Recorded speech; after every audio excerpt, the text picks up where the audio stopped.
श्री कृष्ण कहते हैं, जैसे तेल समाप्त हो जाने पर दीपक बुझ जाता है, उसी प्रकार कर्म के क्षीण हो जाने पर भाग्य भी नष्ट हो जाता है। जैसे हमारे विचार होते हैं, वैसा ही हमारा कर्म होता है।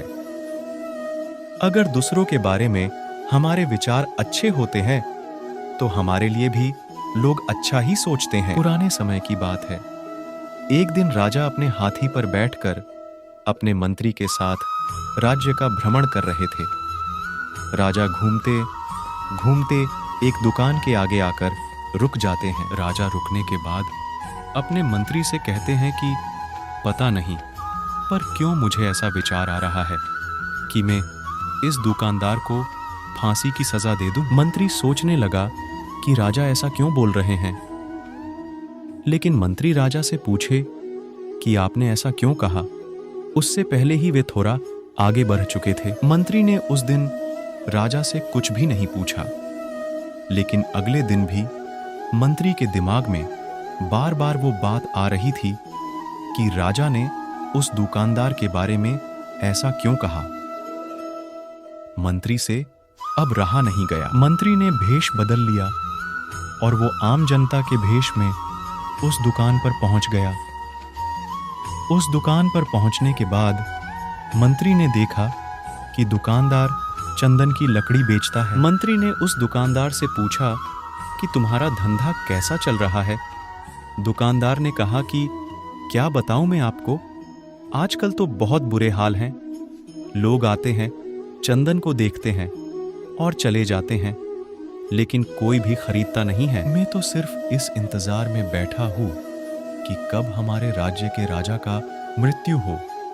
मंत्री ने पूछा कि तुम क्यों राजा के मृत्यु का इंतजार कर रहे हो। दुकानदार ने कहा कि राजा की जब मृत्यु होगी, तब उनके अंतिम संस्कार में चंदन की लकड़ी का इस्तेमाल होगा और इससे मेरा अच्छा धंधा भी होगा। मंत्री को अब सब कुछ समझ में आ गया। मंत्री ने सोचा कि ये दुकानदार के विचार ही नकारात्मक है और उसलिए ही राजा जब इस रास्ते से गुजर रहे थे, तब उनके दिमाग में ये नकारात्मक विचार आया। मंत्री का स्वभाव काफी अच्छा था और वो बुद्धिमान भी था। उसने तुरंत दुकानदार से कहा कि मैं आपके दुकान से थोड़ी चंदन की लकड़ी खरीदना चाहता हूं। दुकानदार मंत्री की बात सुनकर खुश हो गया कि चलो, मुझे कोई ग्राहक तो मिल गया। दुकानदार ने मुस्कुराते हुए चंदन की लकड़ी को कागज में लपेट लिया और मंत्री को दे दिया। मंत्री अब ये चंदन की लकड़ी को लेकर राजा के पास पहुंचे और उसने राजा को बताया कि वो जो दुकानदार है ना, उसने आपके लिए तोहफा भेजा है। राजा ने तुरंत मंत्री को बुलाकर उस दुकानदार के लिए सोने के सिक्के भिजवाए। मंत्री अगले दिन सोने के सिक्के लेकर उस दुकानदार के पास जाता है और दुकानदार से कहता है कि ये लीजिए, आपका तोहफा राजा ने आपके लिए भेजा है। वो दुकानदार तोहफा देखने के बाद बहुत खुश हो जाता है और मंत्री को बोलता है कि मैं फालतू में ही ऐसा सोच रहा था कि राजा को दुनिया से चले जाना चाहिए। हमारे राज्य के राजा तो बहुत अच्छे और दयालु हैं। अच्छा सोचने पर ही हमारे साथ अच्छा होता है। हम वही पा सकते हैं जो हम दूसरों को दे सकते हैं।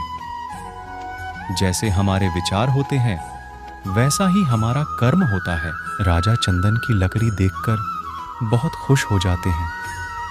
वो सोचने लगते हैं कि मैं तो फालतू में ही उसे फांसी की सजा देने की सोच रहा था। उसने तो मेरे लिए तोहफा भेजा।